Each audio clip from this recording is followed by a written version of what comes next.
I have to say, though, what I find really interesting that I haven't heard from many of my Taiwanese friends that are pregnant or have had kids, apart from Cheryl and yourself, actually, because Cheryl was very active as well. You're still working out while you're pregnant, because that's a lot of Taiwanese women that I've met, only the ones that I've met. I don't know all, I'm not stereotyping. Just the women that I know that are pregnant are very careful. They don't think you should go to the gym. Yes. Yeah, too careful. I agree with you. Too careful.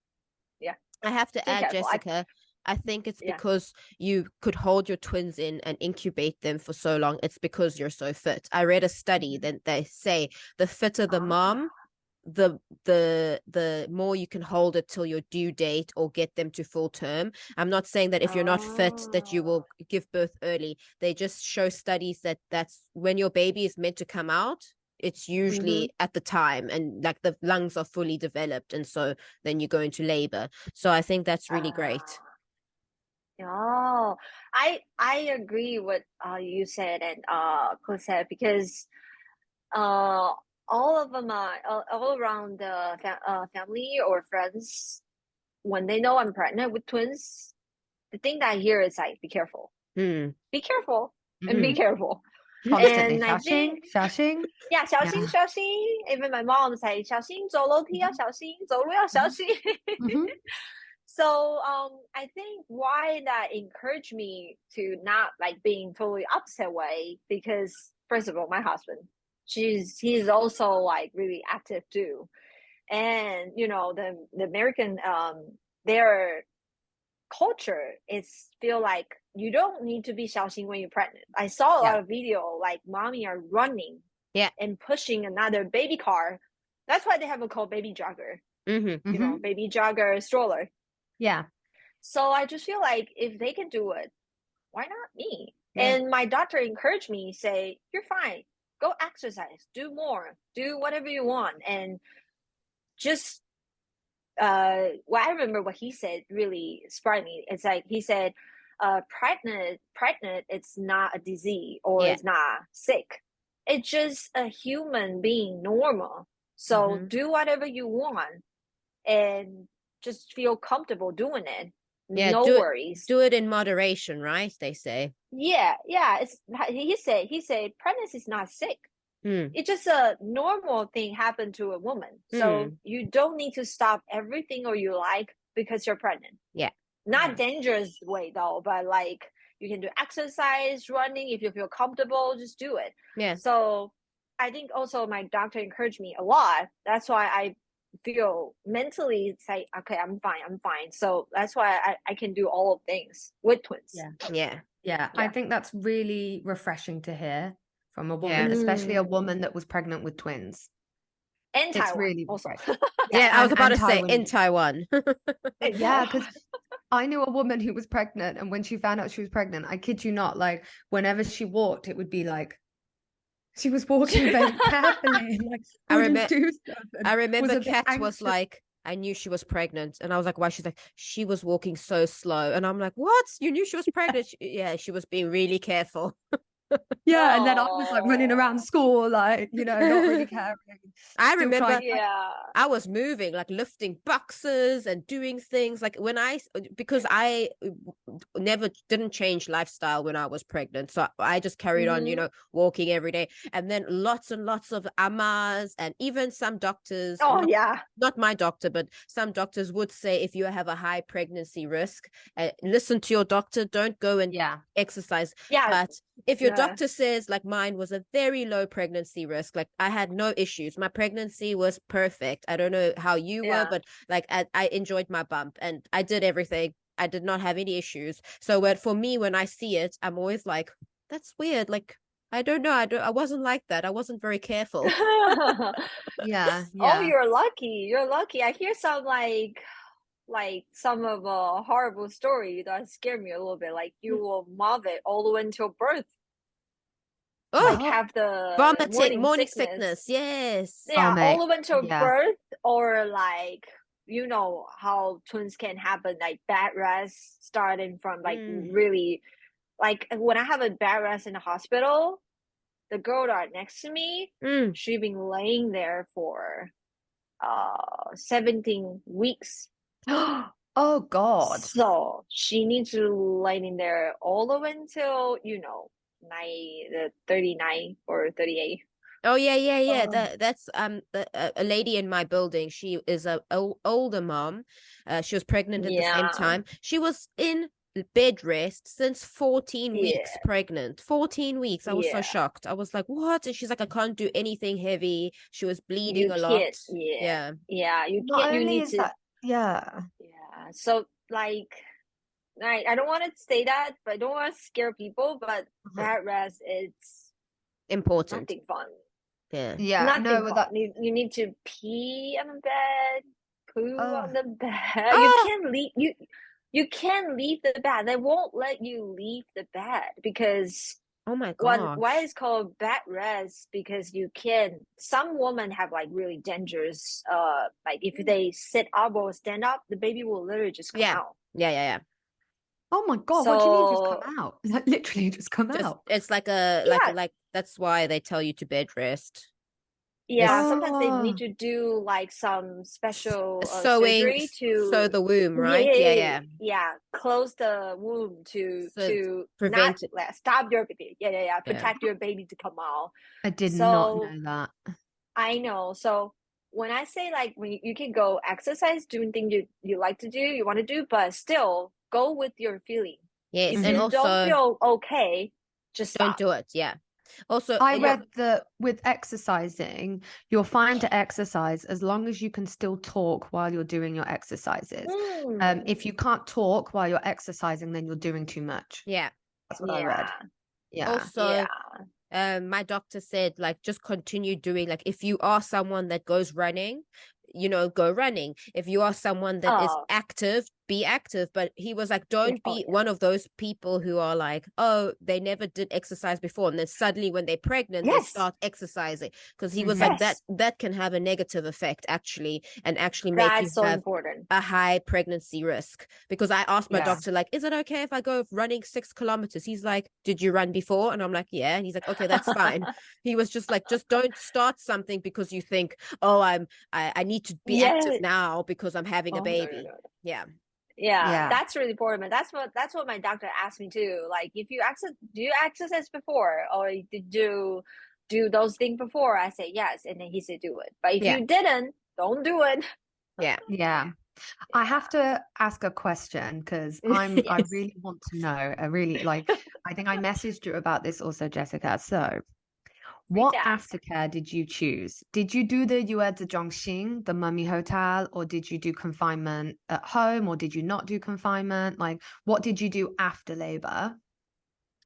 I do the mummy hotel. I do the mummy hotel. Because I'm Taiwanese. Sorry, I vote for mummy hotel. 100%. Yes, me too. 100%. Because I'm not saying we actually have a little talk, me and my husband, we have a little talk, because in his culture, when mommy have a labor, they just bring the baby home after 3 days. But in Taiwan, we all go to mommy hotel, or we have a nanny to come to your house, or your mom will come to help you when you do nursery, So he thinks it's weird to go to the mommy hotel and spend that much money to taking care of babies. But I say, no way, I'm not taking twins home 5 days after. No way. No way. And how was your experience with it? Oh, perfect. I stayed there for like 28 days. You can choose actually, because I think my baby is a little small, like 37 weeks. So they are actually 3 weeks earlier than the normal baby. So I do only whole full month. Because we call 月子中心 in Chinese. So it's like you should do in 30. Yeah, you should do in 30 days anyway. Yeah. So, and it's close to I remember when I have birth, it's close to Chinese New Year. So my mom will come. So I do 28 days. And when I'm in there, they do everything for me.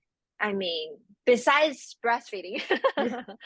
They when I want a baby, they will push into me and I can feed it.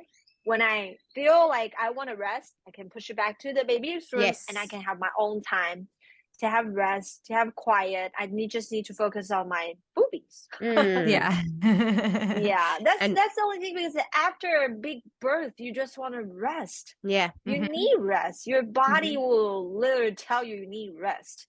Don't push they yourself. call it your second chance here, don't they? They say it's like your second chance of like having good health again. Yes. Like, yeah. After, did you do the confinement food? Did you do it like really, like, you know, like, I don't know if properly is the right word, but I just said it. So in Taiwan, all the mommy hotel, they will like kind of designed by doctor and the 营养师. I don't know how to say that in English. Nutritional, very high nutritional food. Yeah. 营养师. Yeah, so they will plan for you what you should eat, what you should not eat. So everything that you're taking in there, it's actually made for after birth mommy. Yeah, but so also like, did you have this experience? I told you, Kat, for you, like I lost a lot of blood, and when I didn't go to 月子中心, but I went after like 7 days because I went home with baby. I was really tired, didn't sleep, so I booked myself in. And then I told them like, hey, I had this. They asked me, what did you have? Like, did you have natural? Did you do this? And then they do it according to what you need. So if you lost a lot of blood, if you need more milk, they give you like tea to drink so that you can produce milk. So I think they need to see the mom, ask the mom questions, and then like do it accordingly. But did you know some of the 月子中心now, the postpartum centers now, they don't do 月子餐. Like they're now going more away from it. I feel like some of it, like she's visited a few, Catherine, and like she said that some of them you have to request like, okay, I want 月子餐 to eat. Oh, I don't know that, because all of the mommy hotel that I went to, they all have 月子餐. They all have it. So when I stayed there, they also have the food and also the tea. Like the tea. for to do more like milk and everything. But interesting. I didn't know that. Yeah, I think that was one reason why I didn't choose a certain 月子中心, because that they said, oh, we just have healthy food. And I was like, but do you have like special teas? And, you know, we spoke about it, 月子餐, like all of that. And they were just like, oh, no, that's not very popular anymore, so we don't do that. And I'm not going to name the 月子中心, but it was a really famous one here. And it's like a really popular one. And that's why I kind of went there. But I ended up choosing a place called the Crescent in Guting, and was just, it was outstanding. I was just like, wow, this place is phenomenal. So I booked 20 days there, and then I'm doing a week at home with my husband's mum, because she's not your typical stereotype of a, you know, like mother-in-law. there's a big stereotype here of like Asian mother-in-laws, right? And she's like the opposite of that. She's so like laid back and calm and just such a lovely lady. So she's going to come and help me. Yeah. Lucky you. Yeah. I guess they don't do the 月子餐 because maybe they think the way you're asking or the way you want, it's like old traditional. Because more they tell us, like, I remember when my mom's generation, they need to drink like alcohol, 米酒, or like some like something cooked with whole chicken with whole bunch of alcohol. And that will help you. But now the like the paperwork or the researching actually say that's not good. Alcohol is actually not good for your wound to heal. So maybe, you know, the days changing. So they do like healthy food, or the food will helping you. Yeah. So I think they will still give you food that you need, but maybe it's not the way that like the old generation, like alcohol or anything. Yeah. But the one that I did choose had like 5 different menus. Oh, wow. Yes, I was like, yeah, this is great. I'm going to choose it. And it's something to look forward to after giving birth as well. It's like, oh, I get to go to my mummy hotel. It's exciting. Yes, I'm excited too. During that time, I was just like, oh my God, I can't wait, you know, just staying there and then have food. How many meals do you book per day? 6, 4? I just like the whole Oh, thing. no, they give you 6 meals, I think. Your one is just like Yeah. 6 per day. Right, like breakfast, snacks, lunch, snacks, and dinner. dinner, and snacks before bed. Yeah. Wow. God. Well, don't they say as well, like a lot of women who are in your junction, their husbands tend to come and then their husbands end up eating most of the food. Yes, yeah. That's what Burke do sometimes. Yeah. Yeah. That's funny. I always say to friends, one thing that you've done really, really well with after giving birth is getting back into shape. I commend it. Like it's pretty impressive how well you've done and how have I frozen, by the way, guys? Or can you hear me? No, you're good. No? You're good. Oh, okay. It's just Cheryl had froze a little bit there. Okay. It's like getting back into shape. Do you think that with social media and just in general, like society, do you think that there's a pressure to bounce back?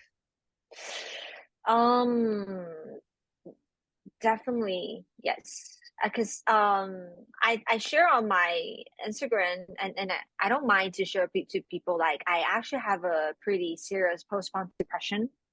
Oh.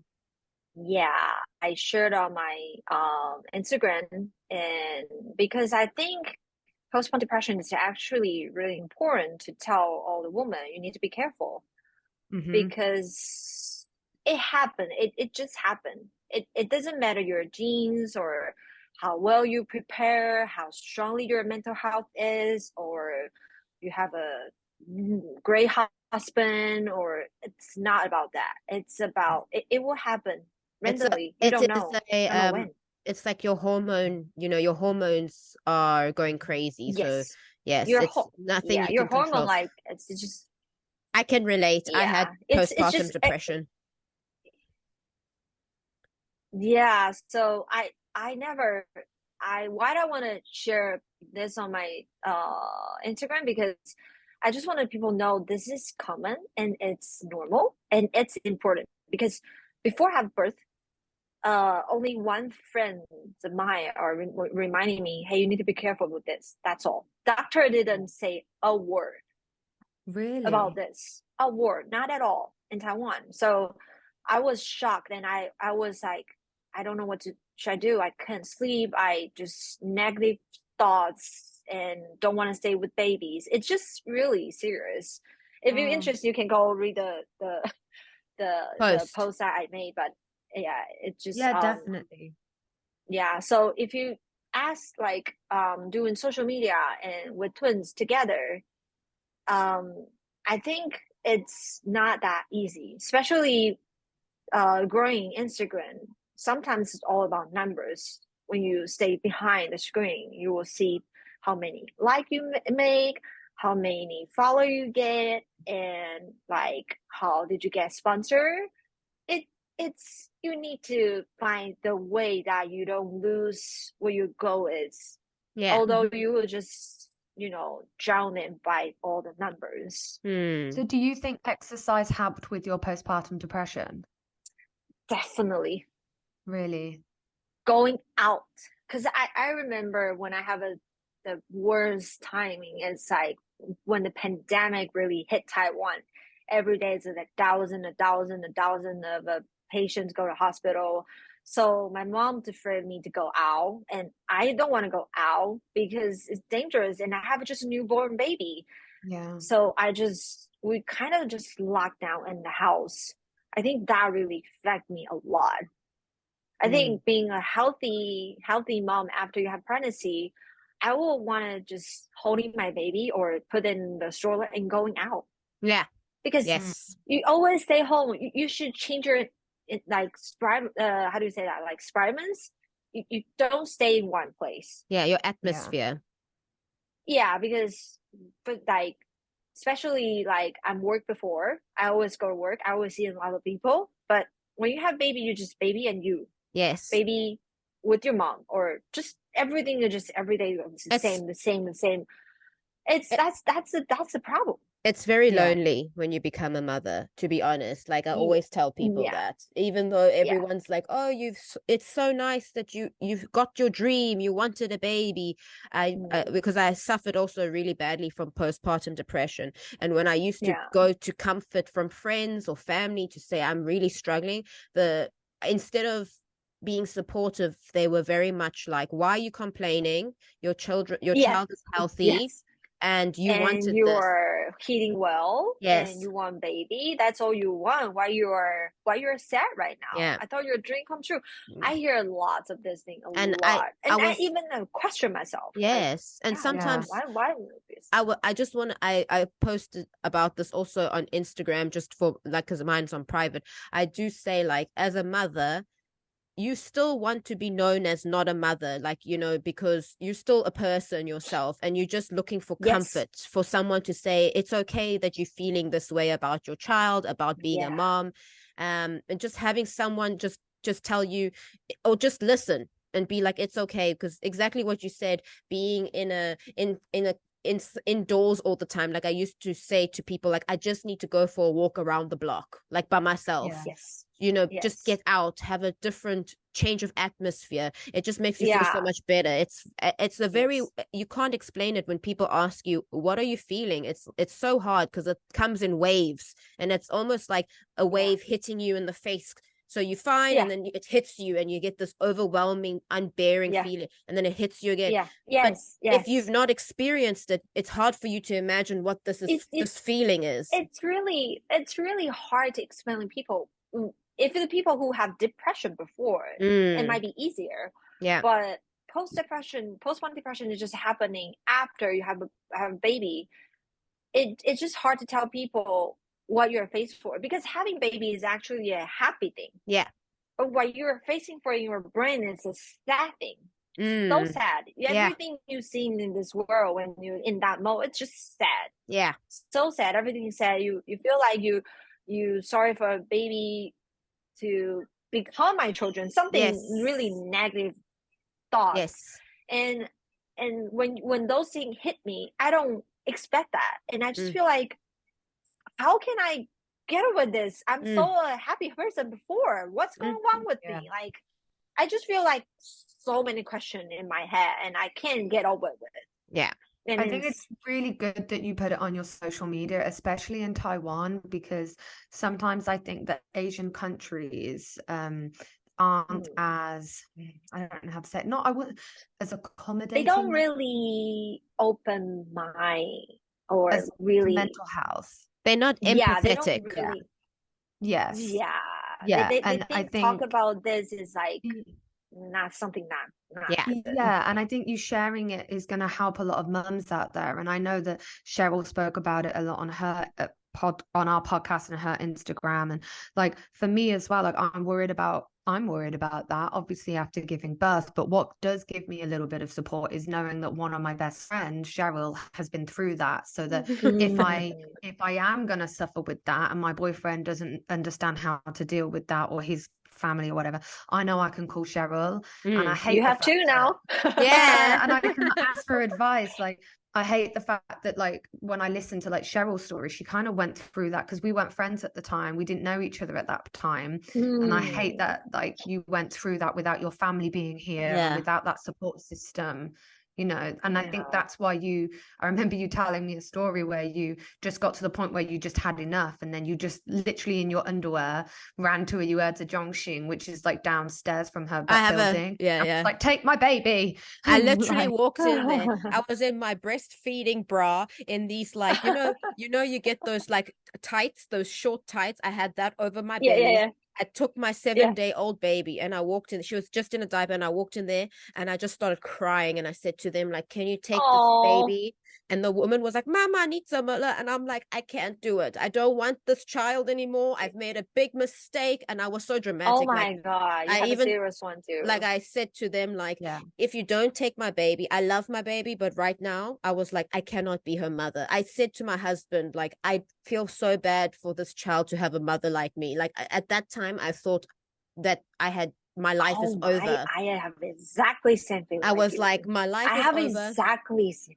I told my husband, he laughed at me. I was like, we've made a big mistake. And he's like, what? I'm like, having a child and now we can't put her back in. And then I was like, and then my family, I was like, your family's going to hate me because I'm going to put her up for adoption because I can't be a mother right now. I'm sorry. And he didn't understand. He couldn't understand. So he said to me, go downstairs, go to the Yezizongshin, see if they have a room. And literally they just took her. And the moment I was in the Yezizong, I swear to you, I was just like, and I lay in bed. Release, right? I didn't want the curtains closed. I said the darkness scares me. Like I was like at that point, anything dark, as soon as the sun would go down, I'll tell Alec, like, I'm getting this feeling of anxiety. I said to him, it feels like death. And he's like, death? And I'm like, I don't know how to explain it. It's like impending doom is coming. And then I woke up after 2 days of sleeping and I told him, like, I feel a little bit like me again.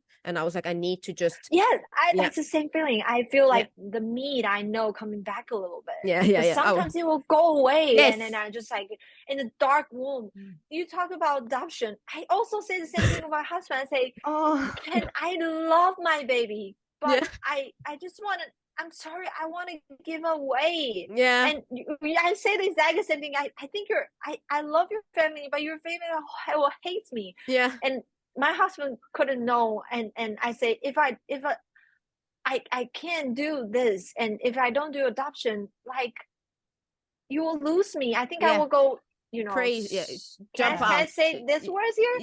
I will suicide. I will go jump off the building. And he will say, I will do everything, just keep you here. He's so strong of a mental. I mean, being a partner, like postpartum depression, it's really hard because they don't understand, but they need to standing there like a tree to telling you that you will be okay.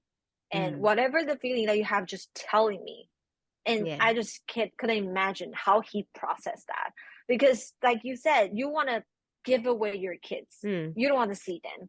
You just want to close your eyes and just try to hide it. And then you don't want to see everybody. You just want to, like, I done a dumbest decision before ever. And I just want to, if I can not do it, and then just like, go away.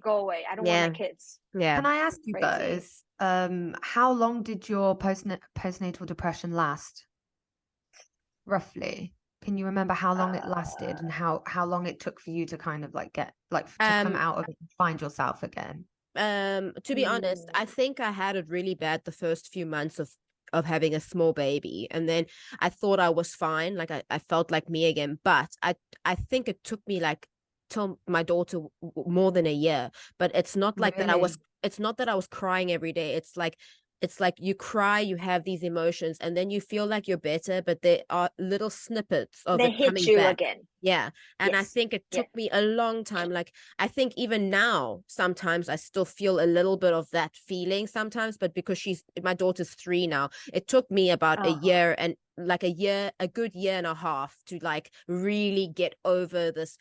I was so scared to tell people how I felt because I was so excited when I was pregnant, because I've always wanted to have her, that I felt like if I told them the reaction when I told my close friends that I had, you feel at the guilt, time, right? No, but the way they reacted, like, because they don't have kids, they were like, but you complaining, like, I had friends because they don't understand. So, and my mom wasn't with me, so it was very hard to turn to anyone. I feel like you said, my partner is great.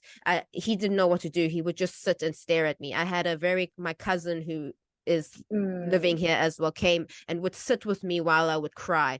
But a year and a half. About a year. Yeah. Wow. For me, I'm still taking medicine. Really? I'm still taking medicine, and like you said, I think the worst hits me. It's about a year. The first year, it's really, really, really bad. Too bad.